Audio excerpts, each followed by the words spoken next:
it was the most bizarre thing because I was just some 51-year-old grandma who started playing around on TikTok making videos in May. And all of a sudden, somebody asked me the other day how I became a political activist, and my comment was completely by accident. It'll start getting text messages from his campaign. All I have to do to get rid of those is text stop. That's all you have to do. Once you text stop, they have to stop texting you. That's the law. They have to leave you alone. So I recommend that all of those of us that want to see this 19,000 seat auditorium barely filled or completely empty, go reserve tickets now and leave him standing there alone on the stage. What do you say? When I made that video, I was frustrated. I had been watching Black content creators on TikTok express their frustration at the choice of Juneteenth, which that date was eventually changed, and Tulsa, which I didn't even know the history of Tulsa. In 1921, an entire neighborhood of successful Black individuals was leveled to the ground. 300 people were killed and 800 injured by white supremacists.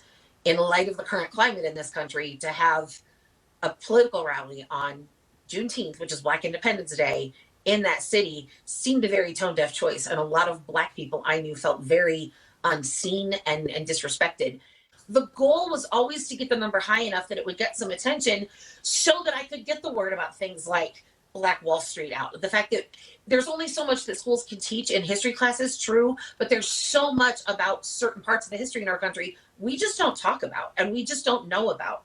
So for me, it was always about giving a larger platform and more attention to a historical event that made that city a rather poor choice for a presidential campaign route. Several of Trump's supporters have been upset with me and said it was sneaky and underhanded. I did an interview with CNN 5 days before the rally even happened.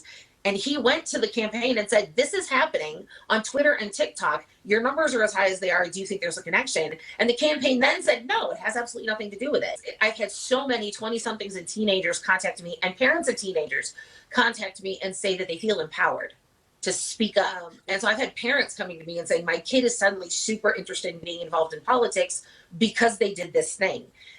Whether or not the Trump campaign believes that it had an impact, the people who were involved in it do. And they keep messaging me with, we did this. I can't believe I was a part of this.